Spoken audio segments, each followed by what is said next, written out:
All right, welcome back to Mind Over Emotion, the podcast. I'm your host, Herc. And as always, if you haven't already, go ahead and hit that subscribe button here on YouTube. Follow us on Instagram at Mind Over Emotions _ VDP. Follow us on TikTok as well at Mind Over Emotions, the podcast. If you'd like to come on the podcast and share your story, shoot us an email to Mind Over Emotions, the podcast at gmail.com. And on Instagram, you can follow us on Instagram at Mind Over Emotions _ VDP. All right, today we got a mother of three who has a bachelor's and associates in mechanic engineering and business management. She's also ASE certified, multiple full ride scholarships from high school to college for basketball. She has an ex-con of 3 years and currently working in the medical field. We got Big Monica. Welcome to the show. Mhm. Hey. How you doing? Good. How are you? Man, I'm blessed, man. I'm blessed. I can't complain. All right, so let's just start off with where you grew up. Where you from?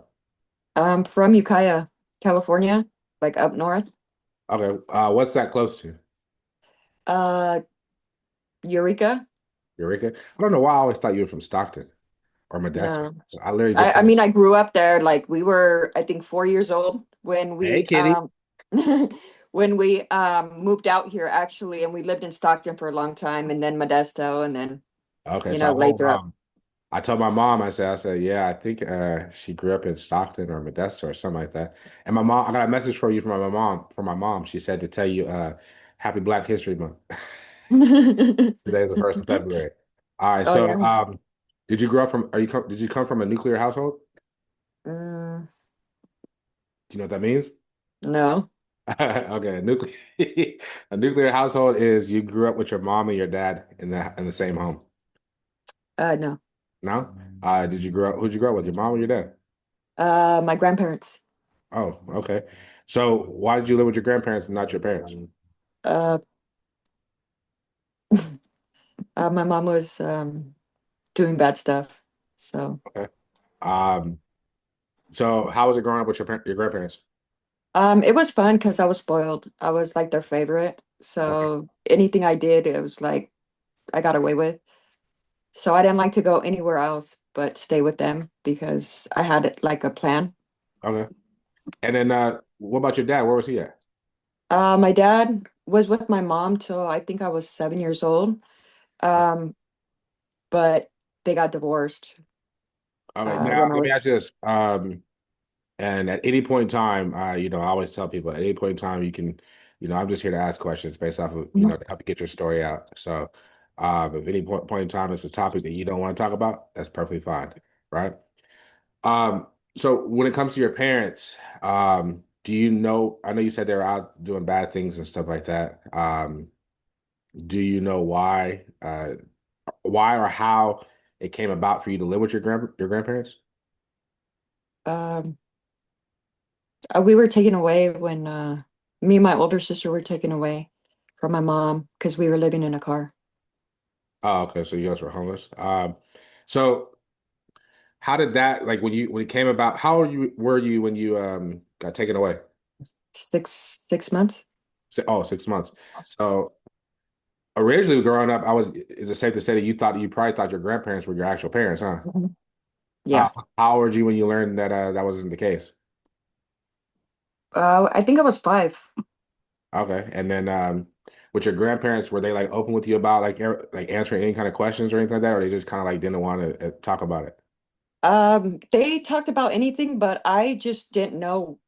Like, I thought they were just my parents since I was 6 months to like, I think 7 years old when I moved back with my mom when my grandma passed. But when I was, I didn't ask no questions. I just figured everybody else was my aunt and my uncle. Even my mom and my dad, I thought they were my aunt, my uncle.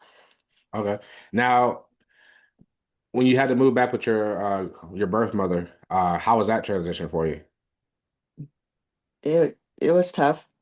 I didn't What? know her like that. I didn't know her as a mom, you know. I only knew her as an aunt. So going into that, I was just like very distant, very standoffish and, you know, Did wanted your to go back.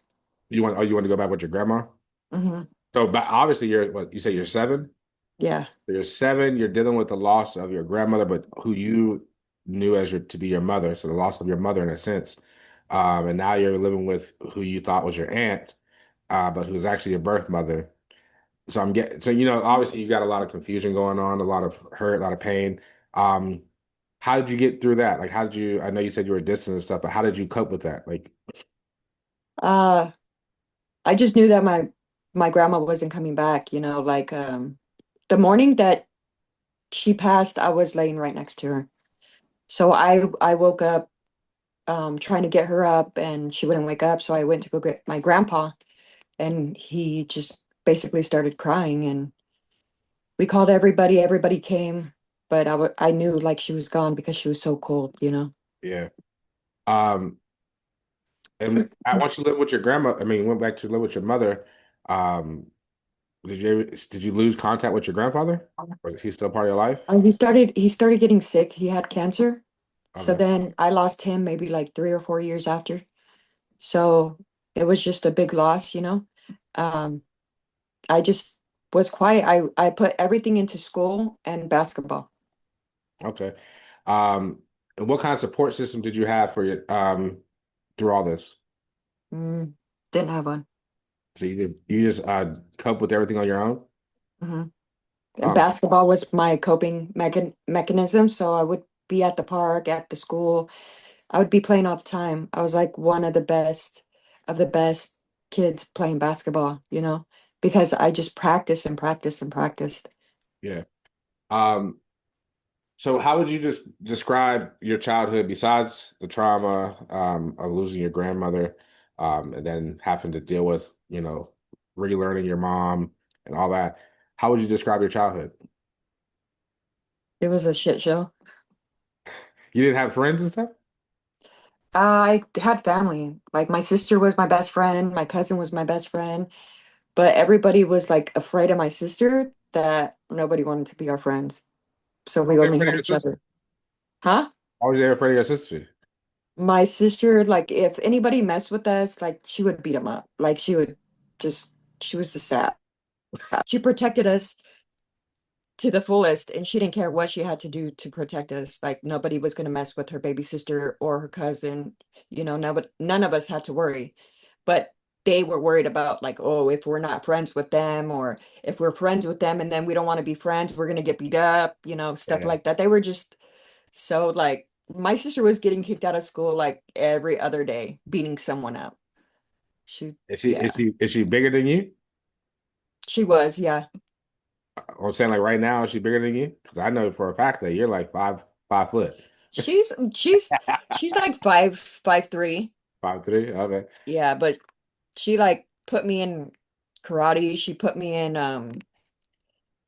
kickboxing, MMA. So that was something we did together. Yeah. What kind of advice would you give to somebody who might be going through something like that? Like a kid that if you were to encounter a kid that might be going through like, the transition of re-meeting their birth parents, whether they're coming from adoption or they're coming from, living with other family members. Um, what kind of advice would you give them to coping with that? Uh, I would say like no parent, me being a parent today, no parent has you know, a a manual how to raise kids or what to do with kids and stuff like that. And like I've made mistakes myself, with my kids, and I just say like just be open and honest, like how you're feeling. Talk to the parent and tell them how you're feeling. It's not going to go unheard. Yeah. Um, most parents don't know what you're going through or how you're feeling unless you open up. Um, but the worst thing I did was never talk to them. I didn't open up. I didn't really say how I was feeling. I just was an angry person. Like growing up, I was, you know, beating people up in basketball, like pushing them and any chance I could get to push them, I did because it was just the anger that I had inside So you or like basically you're fighting. basically releasing aggression in a semi non-contact sport. Yeah. Okay. Um, how would you describe like high school, middle school for you? Well, I had a boyfriend when I was what 13. Um I was with him for like 2.5 years. And Okay. he told me he was like 18 and I was at that time 13, you know. Um, but he lied. He was older. He was Dude, oh, 23, I think. wait. So this guy, you thought he was 18 and you were 13, but kind of find out he was really probably like 22, 23. Hmm. Holy crap. Yeah. And he Uh, was from Mexico, so he was my cousin's best friend. So I thought like my cousins would tell me, you know, yeah. his age and that he was married in Mexico and he just came over here to make some money. He had a family already and everything. And so I got with him for 3 years. He was out here for 3 or 4 years. And then once he found out I was pregnant and I was, you know, had my son, because I didn't even know I was pregnant. I was playing basketball the whole time, like 7 months. I think the last month I finally found out that I was pregnant. And I mean, you know, playing basketball and being that young at 16, well, 15, gonna be 16 in 2 months. It was scary, you know? But I was like, okay, well, I'm gonna have the baby because, you know, it's gonna love me, you know? And so I did. And when I told my sister actually told his dad that, you know, you have a son, this is him. He was like, I know he's my son, but I don't want nothing to do with him. I have a family already in Mexico. And so I was left being a single mom Okay, so at hold on. So your 15. your family, like your mom, your dad, your siblings, they knew about this relationship? No, Okay, that's what I was about to say. I was about to say, so no one could nobody tell that knew. he was a little bit too old, like mature. So I mean, obviously you're young and you're probably just like attracted to him and he's probably raising you up and making you feel good and buying you things and stuff like that. And you're just like, you know what, this older guy likes me, right? But the other people on the outside, your friends, family, and stuff like that, they usually can pick up on things like, hold on, this dude's a little bit too advanced, or, you know, like he got a car, and he's dating a 13-year-old, like stuff like Mhm. that. So I'm sorry that you went through that. But how was it being you were in high school, right? When you had your son? How Yeah. was that? Well, I graduated early. I graduated at 16. Okay. So I was, you know, in GATE program and stuff like that. So I only had a few more credits when I had my son. So I graduated in 99.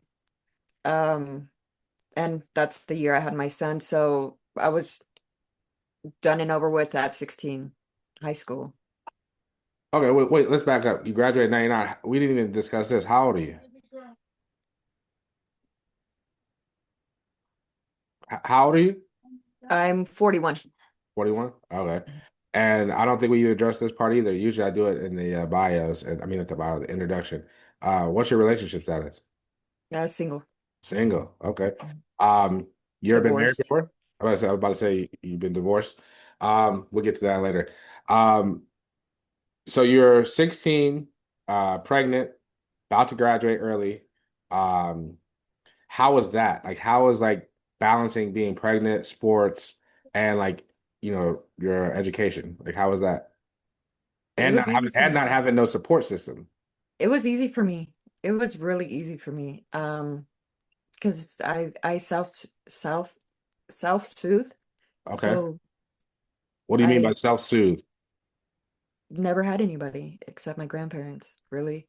Okay, so you're just used to kind of like just getting it out the mud on your own. Hmm. Okay. So graduated early, um, you had a baby. Um, now you're a graduate with a baby. Well, you also had school scholarships for basketball, correct?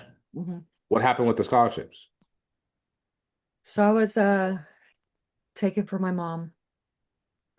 She hit me while I was pregnant. Oh, you're taking a second time. Hmm. Okay. I went to my uncle's house in Modesto. Um, and I at that time we didn't know I was pregnant, so they put me in school and everything, and then I started getting bigger. This was like 7 months, almost 8 months, like ready to have him. So they're like, "Are you pregnant?" I was like, "No," like not even thinking that like it only happened one time, you know? So me not thinking, I was like, "No, I'm just getting fat because you feed us heck of food." And my at that time, my aunt was like 300 pounds, you know? So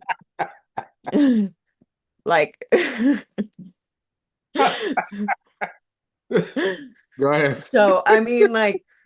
thinking about it, I mean, you're 300 pounds. You're feeding us like out, like we're eating out so much that, that's why I'm getting fat, That's what I was thinking.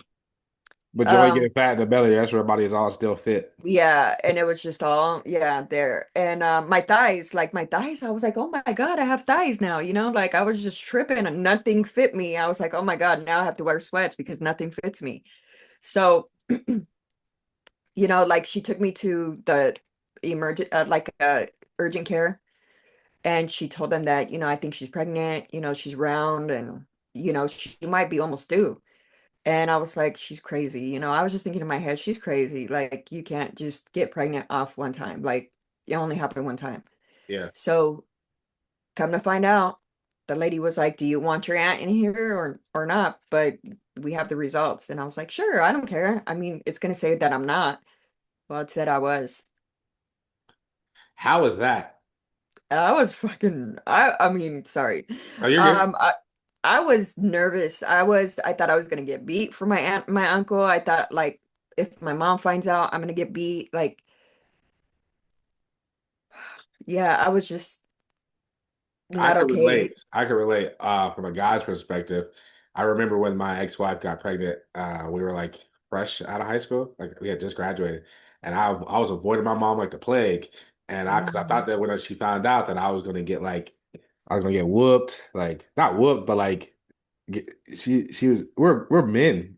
We're boys. Like my mom will punch us. You know what I mean? Like Mhm. she'll punch us. Like the whooping stopped when we were younger. Like we're boys. You know, yeah, all Yeah. that whooping boys ain't working. You gotta put the paws on them sometimes.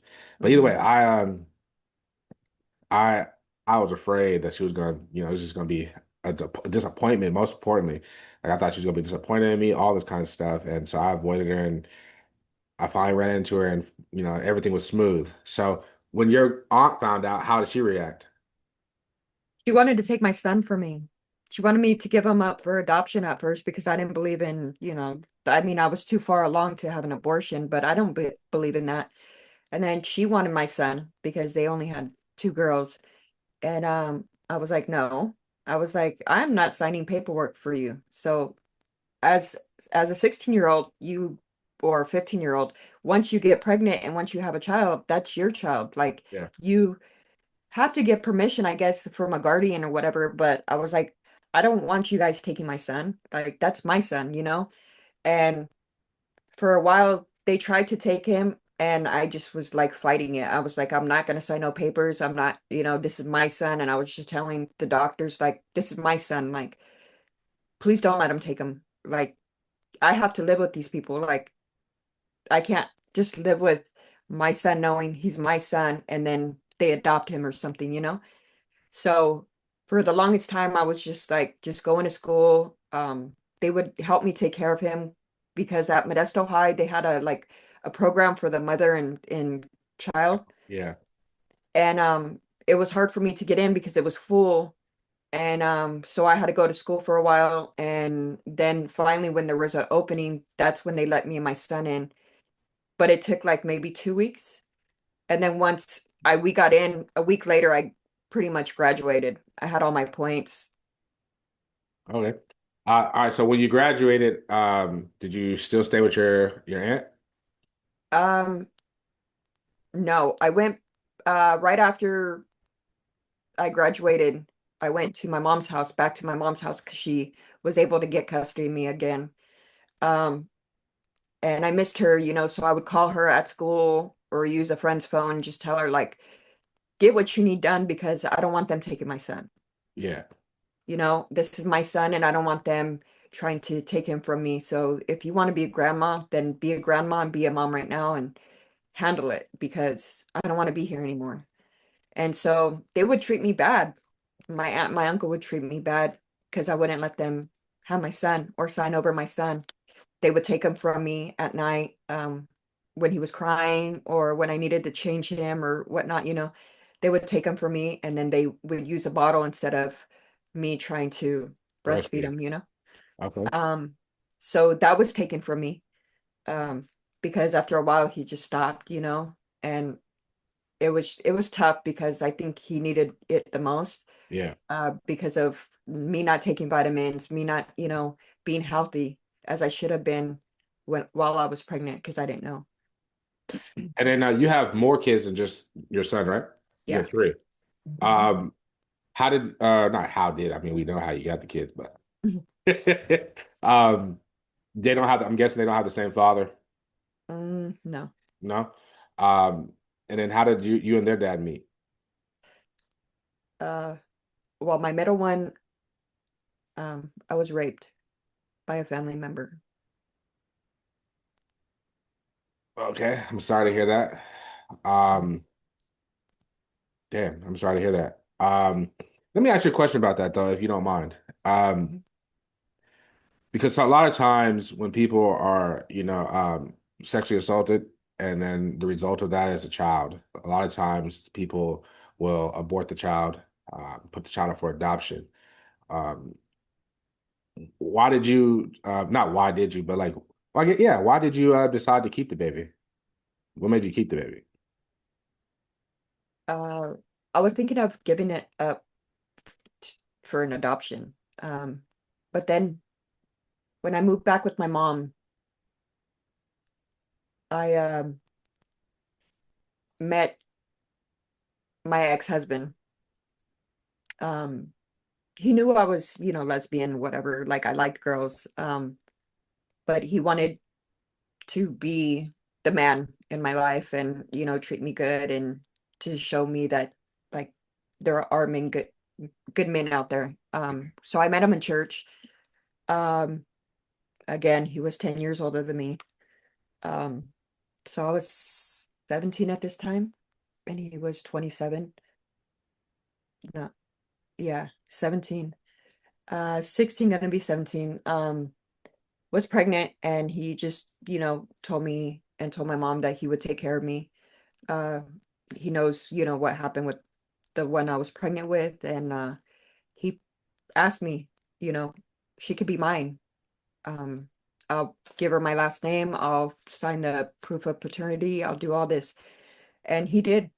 Um, so we were not supposed to tell her.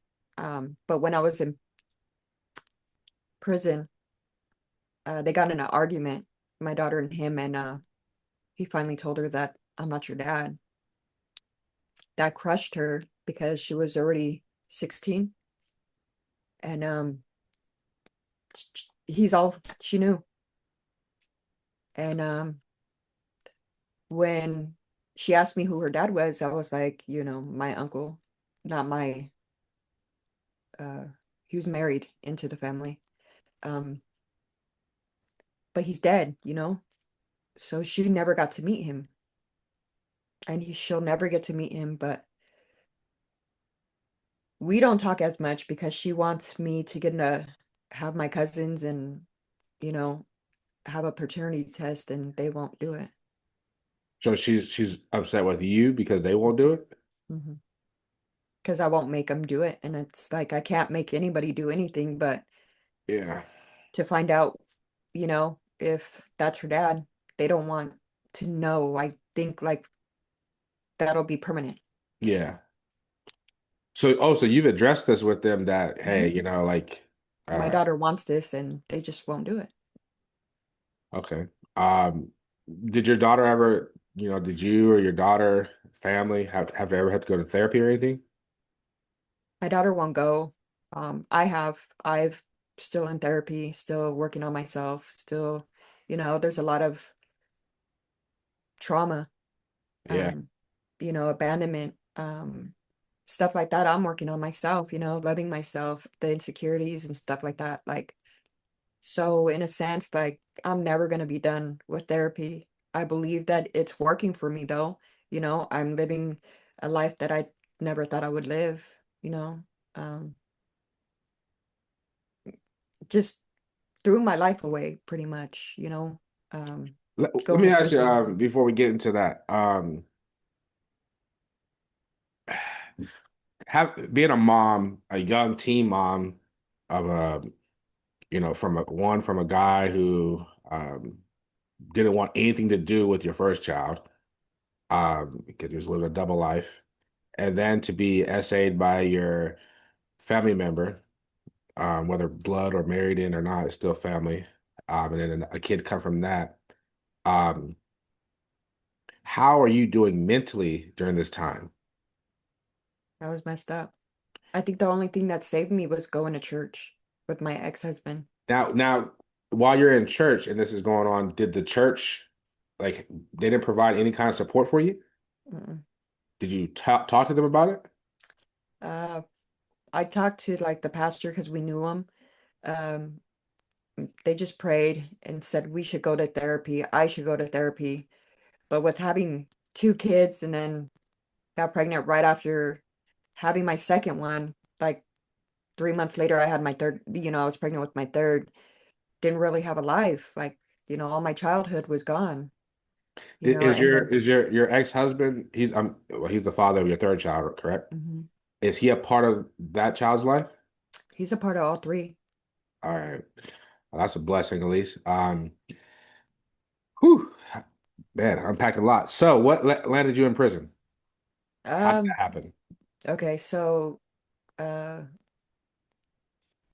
February 4th, um, we were celebrating, no, yeah, February 4th, we were celebrating my sister-in-law, my ex-wife's, ex-ex-wife's sister's birthday, and I knew I was gonna get drunk. I knew I was, gonna get wasted, because it was my sister's anniversary of her death, she was murdered by her husband.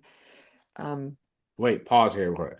So this is after your marriage with mhm, your third child's father.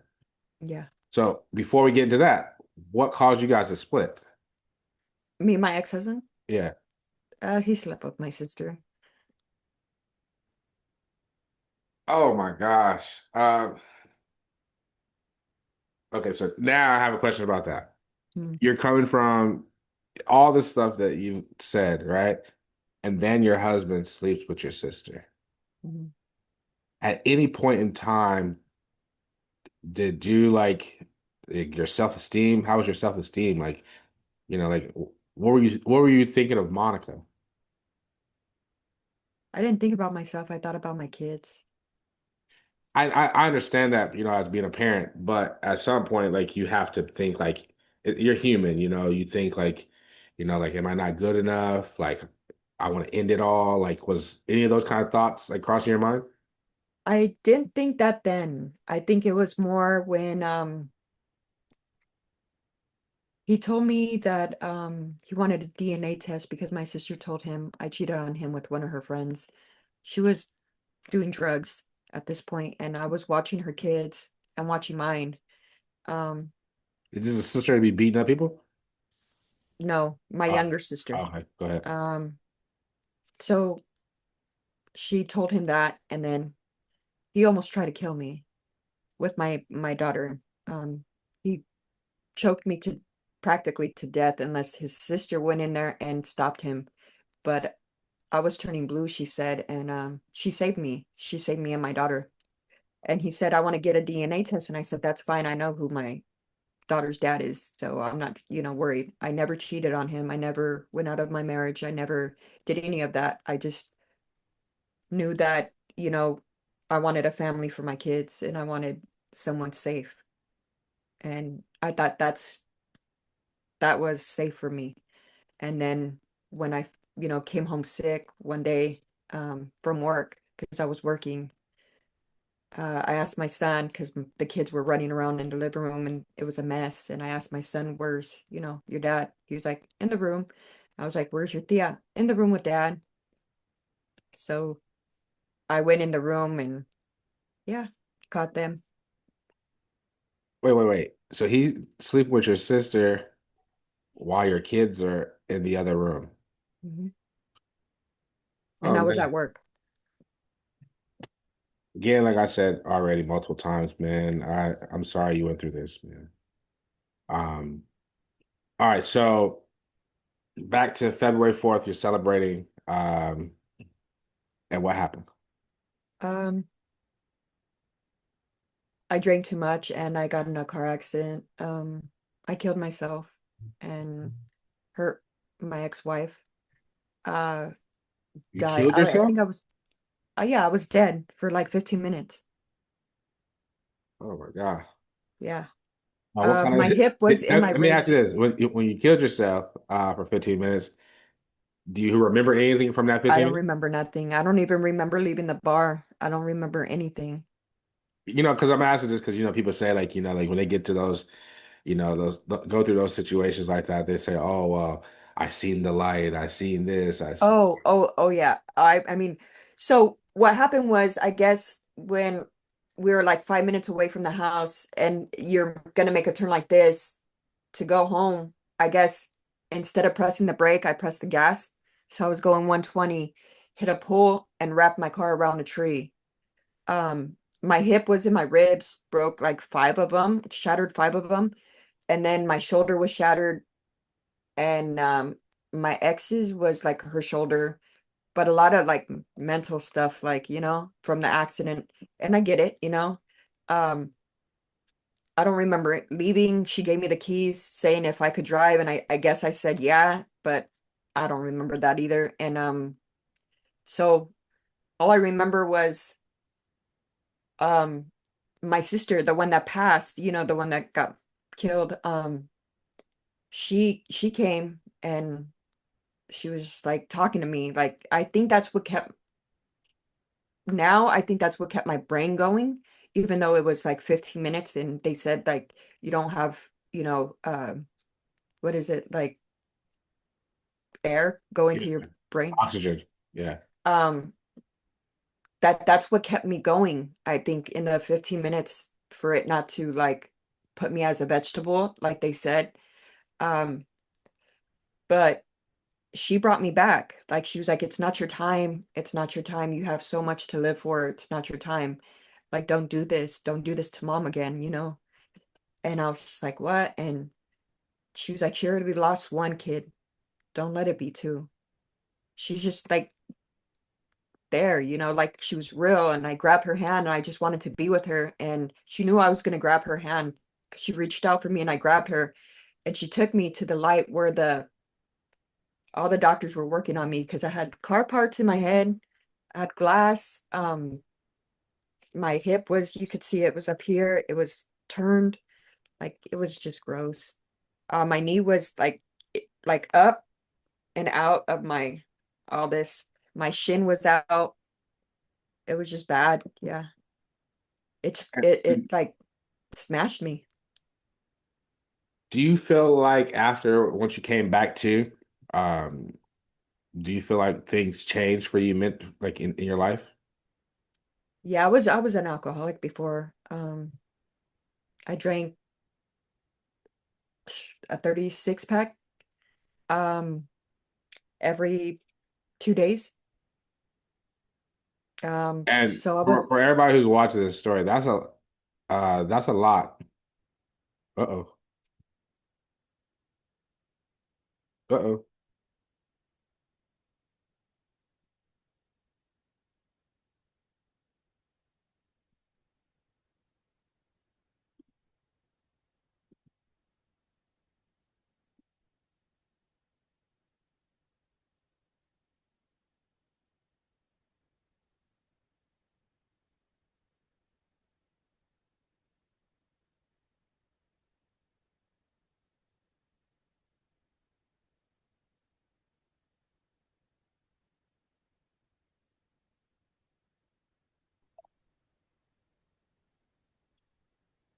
Hey, you there? Yeah, I'm here. You gotta turn your camera again.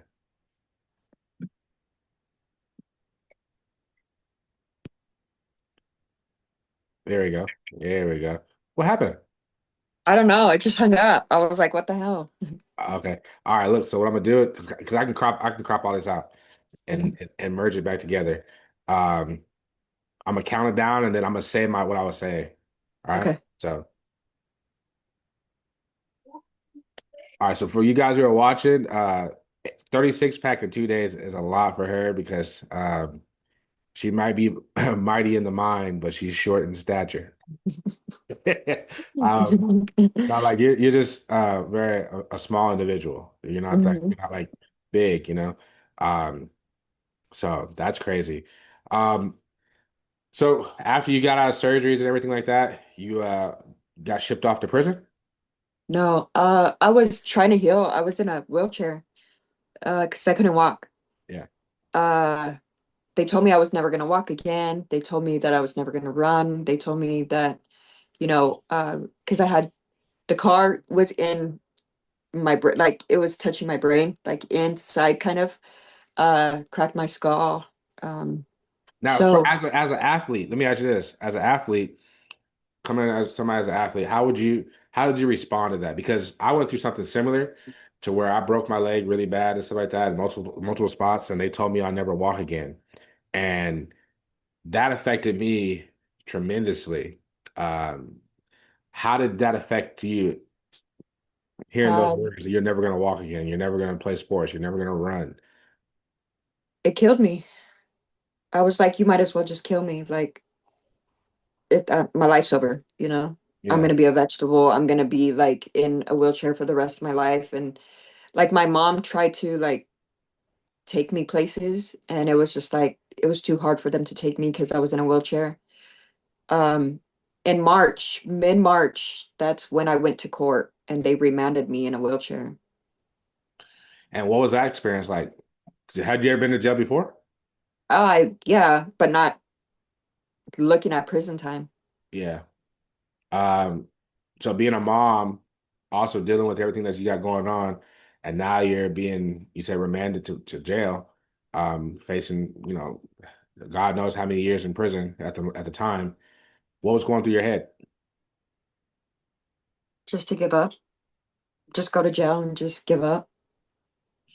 Okay. I mean, that's understandable. I mean, because you probably feel a lot of guilt, a lot of remorse for like, the decisions you made that led to your own personal injuries, plus the injuries of your girlfriend at the time. And then also it's causing you to be away from your children who you love dearly. Um, So that makes sense, to kind of want to feel like you want to give up. What got you through that though? Or who got you through that? um, I just started like going to church at, the jail. And I didn't want to be in a one-man cell. Like I taught myself how to walk. I taught myself to get behind my wheelchair and just do it. I mean, I got scars from me hitting the wheelchair. But I did it, I kept on getting up and I was like, I'm not going to give up. So I told myself, if I can walk, then there's a reason for me to be here. Mm. And I'm going to make sure I live that reason, like live every day like it's my last. And I got on my knees finally and I said, God, if you give me this chance, I will not be depressed. Like, I will talk to you before I get to that point. And if I lose my life, I hope you can forgive me someday, like, but I don't see myself going anywhere because I know that there is a reason why I'm here. I mean, I looked at the car and there's no way I should have lived. My side was like smashed. You have me here for a reason. You had my sister come to me for a reason. You gave me that, like, because I missed her so much, you gave me that part of it, and for that, I'm gonna live for you. What do you think your purpose is to be here? Teach people, maybe tell them my story, um, that nothing's too hard in life to do what I did, you know. Um, going to prison scared me straight. Scared me I was straight. about to ask you, what's the craziest thing that you experienced in prison? Um, I had to have a girlfriend in there, just like say she was my girlfriend, and to this day we're friends. She's a tattoo artist. She was a drawer, so she left me some pictures so I could sell for commissary. I used to cut people's hair. I mean, I used to braid their hair. I used to do massages on people I didn't even want to do massages on. I mean, come on. He was Um, in there rubbing on other women. uh, but I didn't want to depend on my family to put money on my books because then it would go to restitution to my ex. So I was like, nah, I'm cool. Like, I might as well make my money in here, and I hustled. So I had to do what I had to do. So then it was like all these girls wanted to be with me, but they had girls over the wall. And then if I went over the wall, they would beat me up because I was cuter than them, or I took their girlfriend. And I was just like, I'm not trying to be in all this drama. So I picked one of the girls that barely came in, and I was like, you're gonna be my girlfriend. Like that's Hold my it. You're pocket. just, yeah.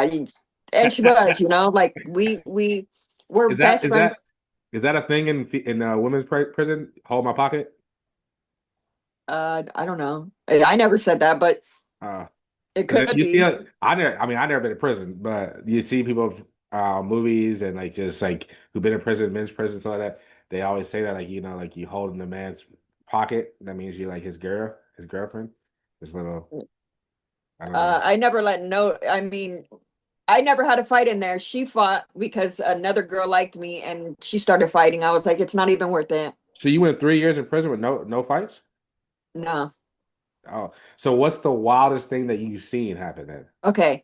So you remember the the little boy that the mom and dad beat? Um, what was his name? The Fernandez case. Okay, yeah. His mom was in prison with us. She got in my dorm, and I was like, because I was there longer, um, I was like trustee, like for Yeah. I was like the big boss right there, And so the CO, when the CO comes in, and she seen the girl laying down like it was nothing, and she was like, green light on her. Green light means you better fuck her up, or you're gonna go to the shoe, Yeah. right? So I didn't have to fight her, but because I was like top in our pod, I had them, but they were hitting her with like locks locks in the socks. Like they put locks, the locker locks in a sock, and beat her up. They pooped on her like she did to her son. I mean, once we found out that she was a child killer, it was done. Everybody knew, and she was getting beat up every day. We would make her clean our whole pod, the bathroom, and when she was done, we would put her head in there. Everything that she did to her son, basically, we did to her, Now look, but I get worse. why y'all did it. I get why y'all did it to her, right? But do you think that the prison system, they dropped the ball? Like looking back on it, right? Do you think they dropped the ball on, because although you guys are incarcerated, you guys are also still humans, right? You guys Mhm. also still have families. You also have rights. And as much as us on the outside were free, we're like, oh, send her to prison, send them to prison. They deserve to be there. That's just how we're gonna think. But the We're people, their puppets, really. yeah, but what I'm saying is like the people who run these prisons, the court system, the judicial system and stuff, they can't think like that. They have to think like this is still a human. Yeah, they committed a crime, but do we have to they have to be, protected.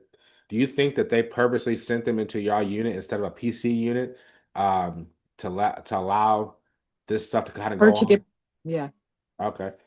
And What's then your if thought we did process? it, What's your thoughts on the women's prison system? Do you think that because prison is supposed to be, for rehabilitation and stuff like that? Do you think that that is the case? no, they the guys. I mean, we're going through a lawsuit right now from what the men officers did to most of the You're girls going in through a there. lawsuit. I'm gonna start right Yeah. there. We're not even gonna talk about it. We're not gonna talk about it because I don't want this. This is gonna go out to the public, and I don't want it to affect your lawsuit. Um, okay. So coming out of prison, how did it feel that day to walk out of prison for the first time after 3 years? Well, when I went in, it was, I think the iPhone 4 or 3 were out, right? I had it. And then when I got back out, it was like the 6, 7, and then the 8 was coming out. I was like, dang, because I think it was like 2018, Okay. beginning of 2018, January 31st, 2018. I got out, and I had 5 years parole. And I told myself, I'm going to do good. I'm not going to drink. I'm not going to do this. I'm not going to do that. And, I got 2 jobs. I was working for Tesla and Costco. Um, so it is possible. Like, you don't. you have to put yourself out there. You are a felon, but put yourself out there. Like sell yourself to these companies. They're gonna see your background and explain it as much as you can. A lot of people don't explain it. A lot of people don't tell them that, hey, I got a certificate of rehabilitation. I've expunged my record. I've got, for prison, you don't expunge it, but you get a certificate of rehabilitation. So it doesn't come off your record. No prison time comes off your record, but it's a lesson learned that I will never go there again, and I haven't, knock on wood. Um, but I've been blessed. I've been um very blessed to have a job and have everything off my record. When they do background checks, the prison doesn't even come up. The prison state doesn't come up, and I thank God for that because I don't know how that happened. Yeah. Like FedEx wasn't supposed to hire me, but but because it never came up. Yeah. It never came up, and I was just like, wait a minute. And I know it was God. I know it was God to meet the people that I have in my life today because I keep in touch with them. Like you, Etsy. Um, you guys were the biggest blessings of my life in that moment in time because what I was going through. Um, talking about divorce and just not knowing what I was going to do. Just having a conversation with you or Etsy, it was like, help me come back to like reality. Like you, Yeah. you have a job, you have kids, you have a home. You could be way off worse than what you're doing right now. And I stuck to that, like I could be off worse. I could have nothing. And I stayed blessed like that. And I always think about the positive now instead of the negative because that puts my mindset as if I'm negative, guess what? That's going to go into my life. Yeah. That's what I'm going to, manifest. And I don't want to be negative. I'm a jokester. I'm funny. I make people laugh. I just, I'm a supervisor, but they know when it's I get down to business. Like, hey, we need to stop. We need to do this. And I I've never had problems with my crews. They always tell me like you're one of our best bosses that we've ever had. And it's because I don't try to say I'm better than them. We're equals. Just because I'm their boss doesn't mean I'm better. Yeah.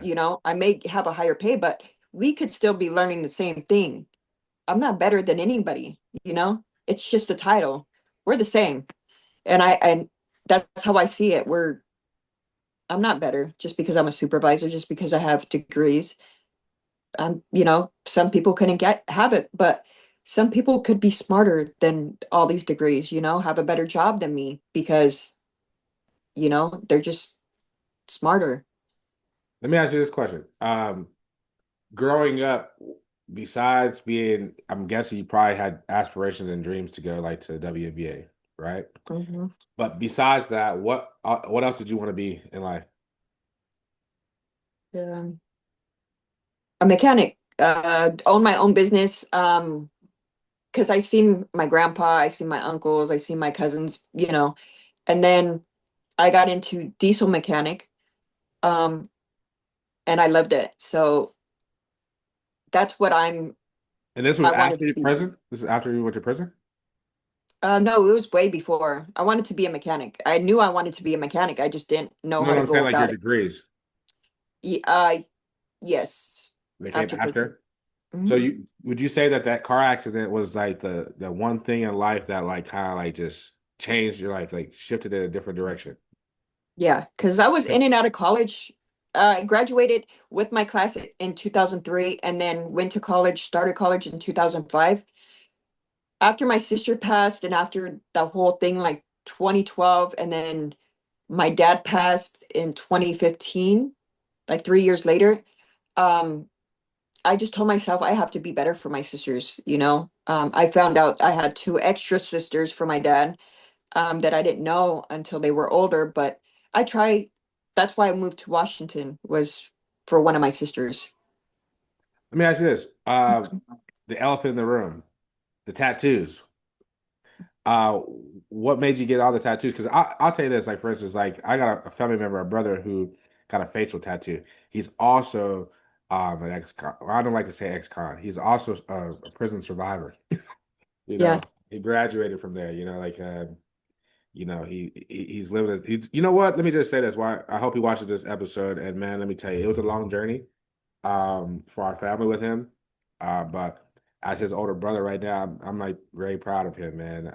It took, like I said, it took a while for him to kind of like get going, Mm. and get things. And right now, like I talked to him the other day, and you know, he's human and he makes mistakes.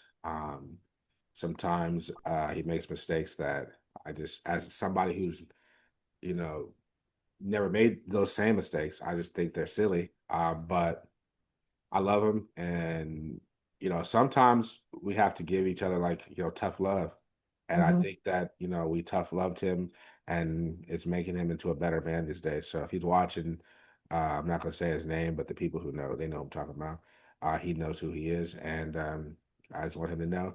Sorry to hijack your episode, but No. you guys have a similar story on that aspect, so I just wanted to give him his flowers.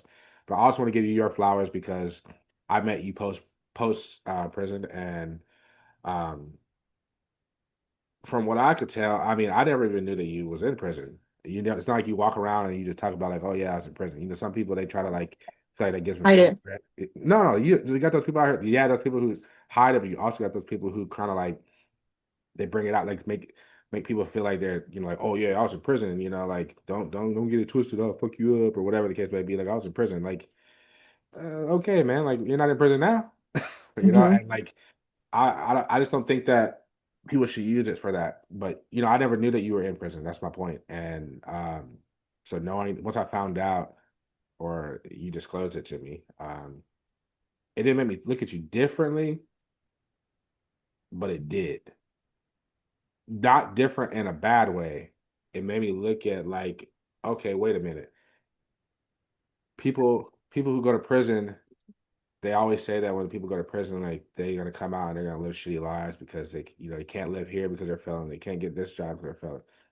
I've always been a firm believer that kind of like how you said earlier, like if you just believe it and you keep fighting for yourself and you believe in yourself, that despite what society is set, the judgments they pass on you and the barriers they put up for you because of the mistakes you might have made, um, I believe that you can live a fruitful life Hmm. and a productive life, and so you're a walking testament of that. So, pat yourself on the back for that. Now, but I was bringing up your tattoos, right? Because as somebody who is a felon, um, and now you have tattoos, both of which can make getting a job tough, Hmm. right? What led to the decision to get? Because you got the rest of your whole body you could cover up, and you chose to get tattoos on your neck, in the front, your face, all that. What led to that? Like, what made you make that decision? Um, Most of them are cover-ups, to cover up, my ex-wife's name, I think it was more to show her that in that moment of time that I loved her. Mm, Um, do I regret it? No, because it makes me who I am today. I do talk about like taking them off and stuff like that. And I have a guy that does it, but I'm scared because I don't know how much it's gonna hurt.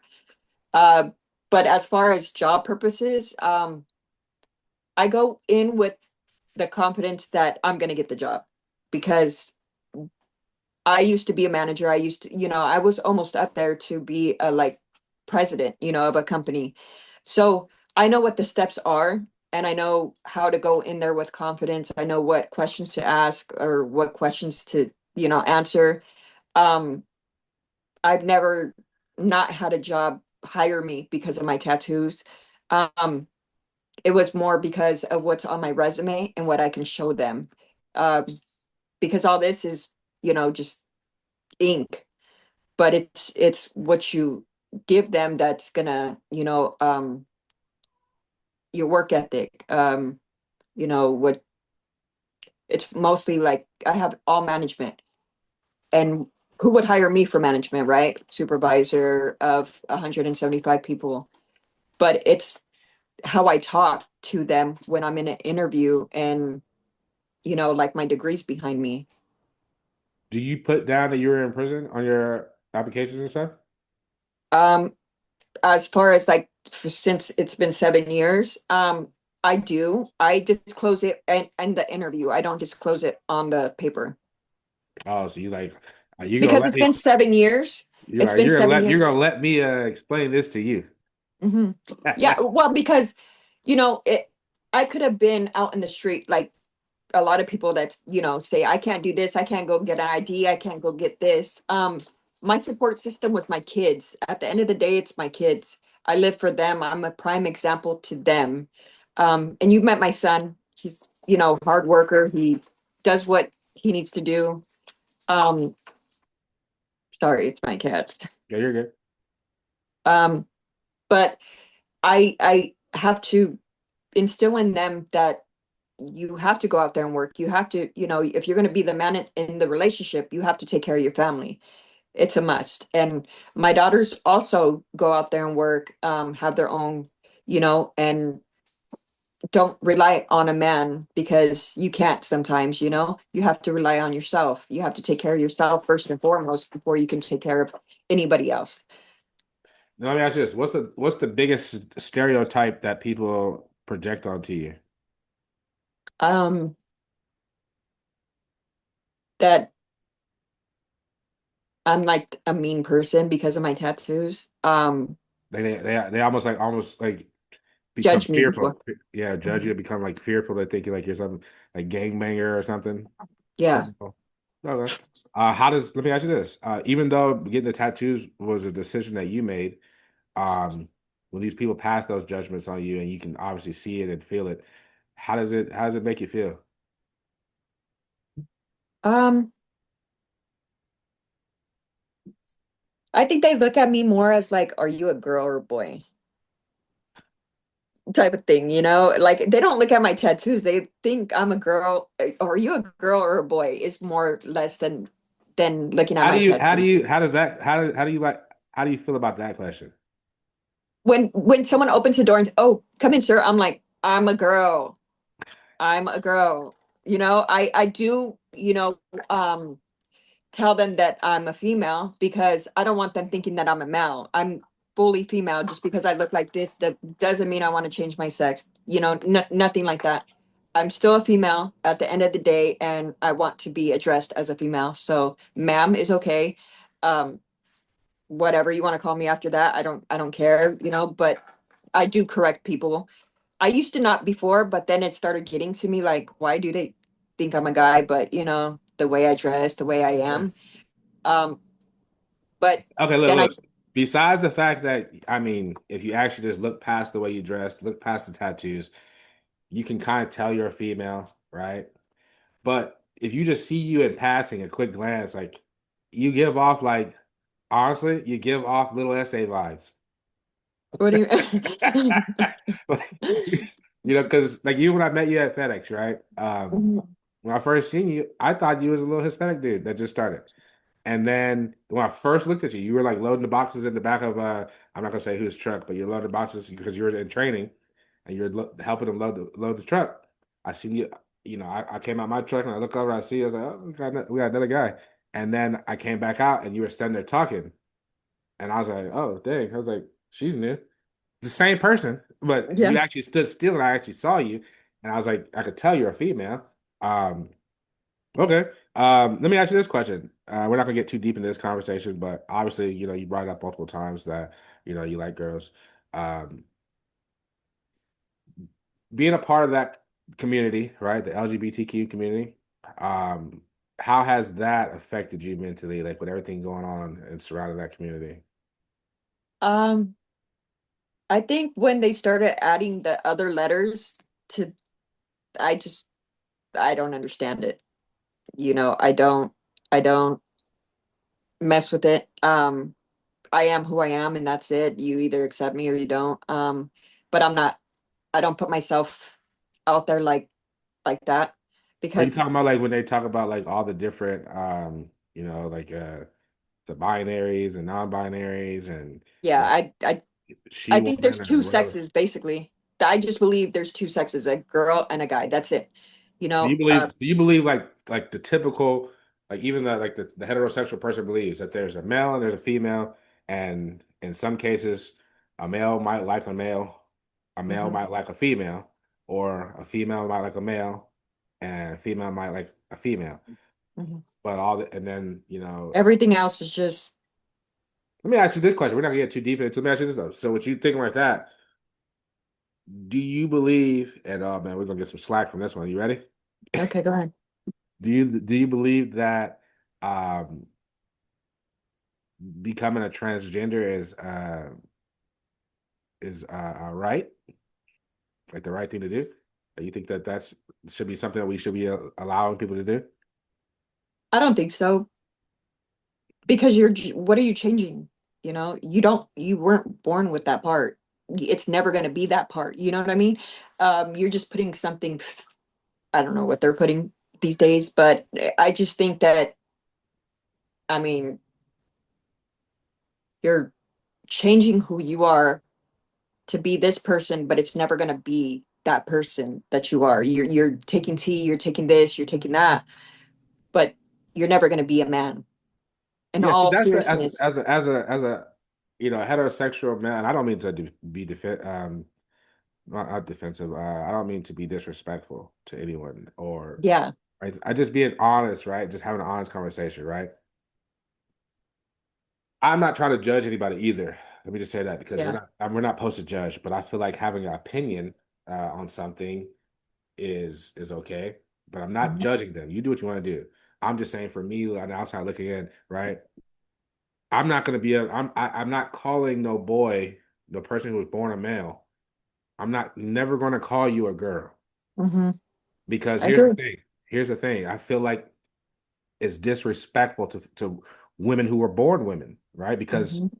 women are powerful people. You're powerful creatures because you can't you a man can never, I don't care what kind of surgery you do, you can never become a woman because you can't have a period, Mhm.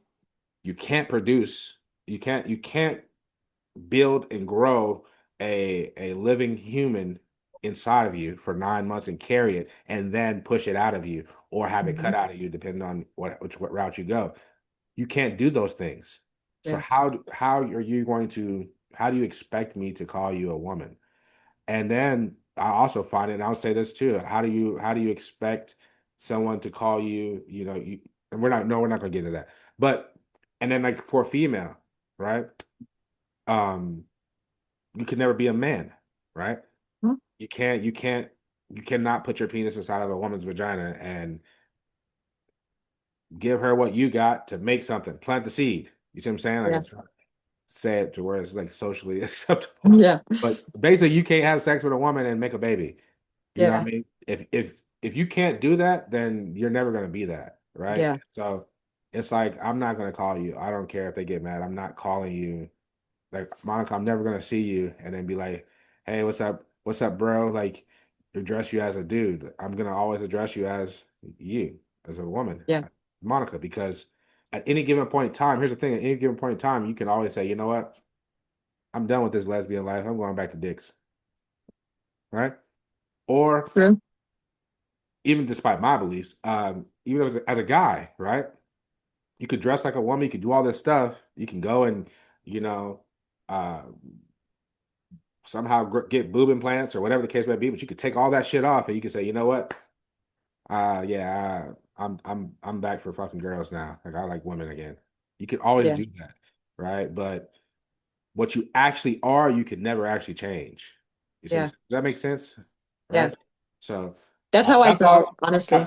That's all I'm gonna say on the topic. Because I don't, like I said, I don't want to bash it, but just somebody who lives that kind of lifestyle, I just figured I'd get your opinion on it, and so it's kind of I'm actually gonna be shooting an episode soon.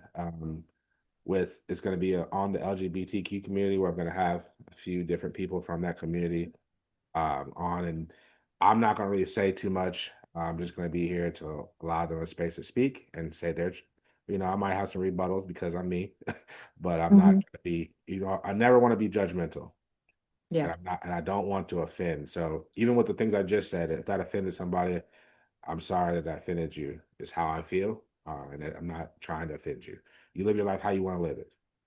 All right, look. What's a recent win that you have, big or small, that you're celebrating? What's something going on that you just had like that's you're proud of? Like you're like, oh man, happy. This is a positive thing in my I life. think this new job, it's sending me to LA with a travel package. Uh, the pay is amazing. And then if they make me perm, they're gonna get me a house out Oh, there. nice.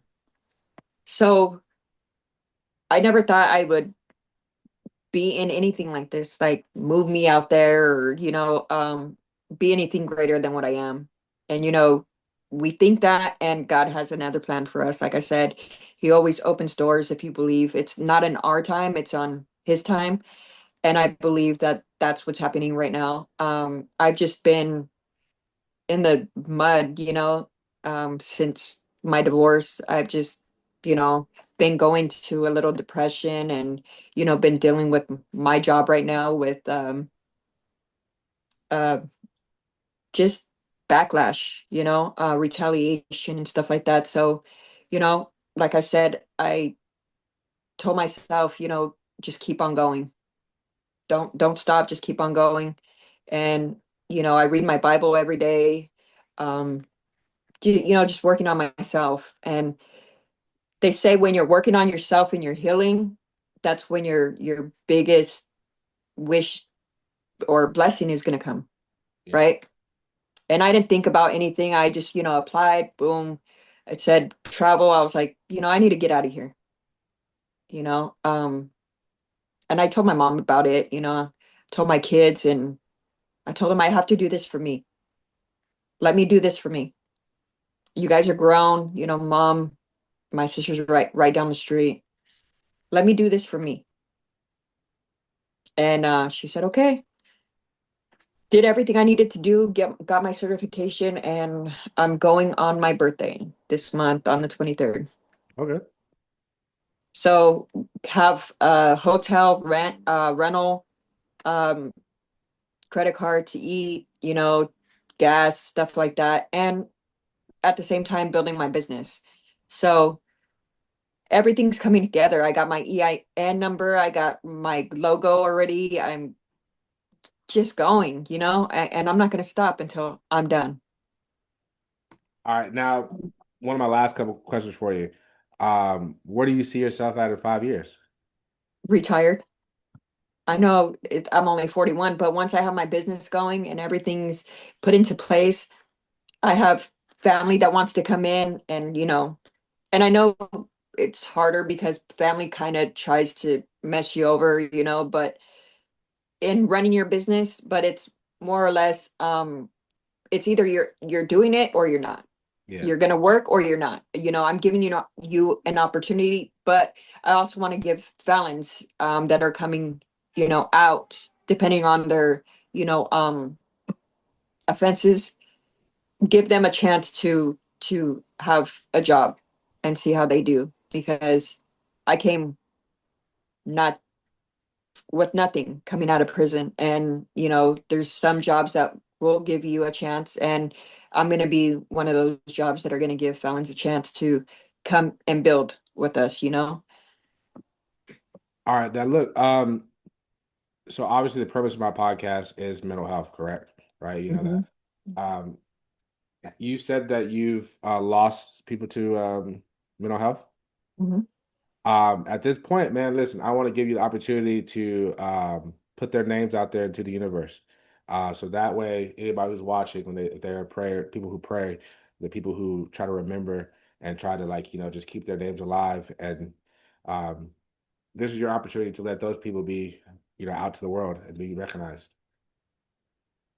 So what? so my sister, pretty much my older sister, we don't know if she committed suicide or her husband shot her, but mostly we know that she wanted to shoot herself, but her husband took the gun from her and shot her instead. So I know that there's a reason for that. My sister was hurt to her max, and it could have been both. Like she thought of it, got the gun, and then he was trying to take it away and it shot off. But the reasoning for that was she was just hurt. What's Um, her, and what's her, if you don't mind me asking, what's her name? Blanca. Blanca. All right. Was there anybody else's name that you wanted us to kind of like keep in our prayers and just kind of like remember them on this topic? Um, my youngest sister, she's, going through it right now, and I'm trying to keep her occupied, but it's been hard for her. Okay. She's going through a divorce after 20 years, so yeah. All right. Well, I know for me specifically, I will make sure that when I pray for anybody who's going through, mental health issues, I'll make sure that I keep them in my prayers. And for all of you guys out here viewing this episode, if you could do the same, if you could say a prayer for Blanca, and the people who are affected by the loss of Blanca, say a prayer for Monica and her family and the loss that they've experienced, when it comes to mental health and just loss in general. Um, Mhm. what kind of advice would you give to, what matter of fact, not even that. Let me ask you this question. What is the biggest takeaway from your life story that you want the viewers to, you know, take away? What's like the biggest thing you want them to take away and learn from? I think for me was when they told me I couldn't, I was going to prove them wrong, and I did. Oh, you couldn't walk? Couldn't walk. I should have been a vegetable at 15 minutes. Like I should have been a vegetable. Something, something happened, and just never give up. Never give up because there's always going to be something that you can overcome. And that's what I overcame. It was just pushing myself, no matter how much it hurt to get up and, bust my chin again or, bust my forehead. I still kept on getting up. Hmm. Well, look, man, what do you think about the podcast? I like it. I love it. I always watch all yours that the new ones that come out and everything. So it helps me be more positive as well. When you said you were talking about it and we were listening to the podcast when we were in the FedEx truck, I'll be like, he's not going to do it. And then I would like think about it. I was like, you know what? He would be the best at doing it. And I was like, you're going to do good. Like the last time I seen you, you were kind of talking about it, that you wanted to do it. And I was like, you're going to do good because you have so much that you went through that you can help other people. And every podcast that I listen to, it always gives me hope. When I feel like, dang, I'm not going to be able to get up or I don't want to get up or, you know, it's not worth it. When I was going through my divorce, I think it was the hardest. And I would watch your show, like the podcast, that helped me get up because I thought about it. I was like, if you stay down, you're gonna stay down. Yeah. If you get up, there's no ending, for you. So you just keep on going. I appreciate that feedback, and I appreciate the flowers you gave me. I appreciate that from the bottom of my heart. And then most importantly, I appreciate you just coming on and sharing your story.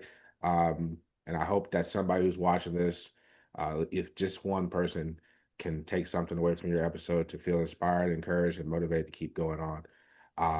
I'd love to have you back on. To continue to tell your story, to continue to talk, continue to provide us a platform for you and for other people to just come on and talk. It doesn't always have to be negative stuff. It could be good stuff. Yeah.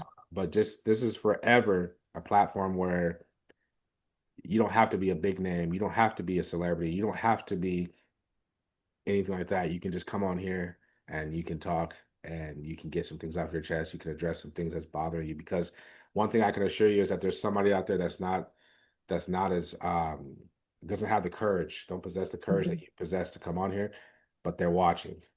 And Yeah. by you coming out and having the courage, they can learn from you. They can feel inspired, like you just said.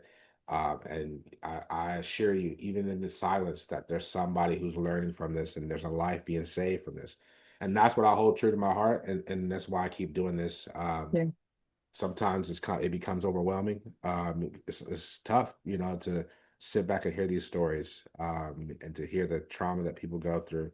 But I'm grateful to have the support system that I have. I'm grateful that I believe in the God that I believe in, and that He keeps Mhm. me. And I don't succumb to the the trauma that's being bestowed upon me of secondhand from you guys, right? Um, Yeah. and I have a purpose of doing this, and I appreciate you guys for understanding that purpose and joining in and to help. Yeah. At this part of the episode, I allow the guests to ask me a question or two about whatever you want to ask me about, as long as it ain't about the military. I just don't like to talk about the military. All Mhm. right. So if you got any questions for me, here's your opportunity. Mhm. What was the biggest change in your life that changed you? Mm, the biggest change in my life that changed me was honestly, I'll say recently, to be honest, the biggest thing that changed me in my life recently was um, my brother, um, who he's my brother, but he's not my blood brother. Um, him teaching me as a grown man what tough love is, Hmm. and teaching me that sometimes the love that we need isn't the love that we want, right? Yeah. What I mean by that is basically, um, I thought that, and I was really for I still do to this point. I still believe that you should be there for the people that you love, but the way that is there for you isn't always the way that you wanted to be there for you. Yeah. Basically, what he did was uh, he made me. I don't know how to put this because I would have to do. Basically, I left living with him. There you go. I'll just say that. I've explained this multiple times, but after me and him keep having, listen, and this is why I say it changed me the most because we keep circling back to this topic, me and him, and Hmm. not in a negative way. Like we talk about it and just the growth, right? But everything that has come from that tree, right? The tree of him removing me from removing me from his household at Hmm. 36 years old, right? And no, I wasn't on no cold shit, like where I just a bum living on his couch or some shit. But I just went through something bad, and he was there for me, and he didn't see any kind of growth. And so he told me he knew that the only way I was going to grow, he knew, I didn't know, the only way I was going to grow was that he had to remove his help, Hmm. because his help was actually giving me too much of a cushion. There you go. There you go. Yeah.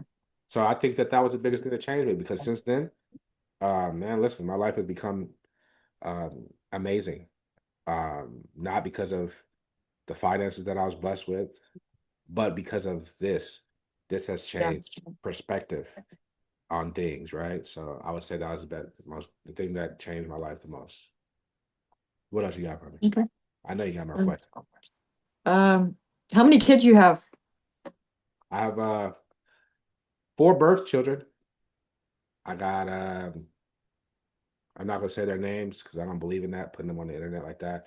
Hmm. Uh, I have a 18-year-old daughter, a 17-year-old son, an 18-month-old son, and a 4-month-old son. Okay. Um, but I have other children who I've helped raise, and I've been such a part of their life. And I told them that I'll forever be a father figure to you. Hmm. And those kids, one of them is 18, 17. Um, one is no longer here on this earth. And was one of the reasons why I started this podcast. So yeah. Last Okay. and final question. Make it a good one. Mm. Where do you see yourself in 5 years? Ooh. Um, this is gonna be a shocker. Boom, but this is gonna shake the internet. No, I'm joking. Honestly, in 5 years, I see myself raising my two sons, married, um, running this podcast, still doing this podcast thing, um, probably owning my gym, owning my own home, and having the people having no dead weight around me. And what I mean by dead weight is I mean people who, if you don't see a vision in yourself, then I can't be around you. True. Like I'm at a point in my life where the people who are directly around me, you gotta believe in yourself as much as I believe in you, because the only reason why you're around me is because I believe in you. I believe that Hmm. you know you can do great things. And so yeah, I see myself married, um, successful. And success has the success has changed what I believe success is. It's not necessarily financial. One thing I've learned over the years is that you can make a lot of money, but that don't necessarily bring you happiness. Hmm. I'll say this, money, people talk about this all the time. Money doesn't bring happiness. It just relieves stress, Yeah.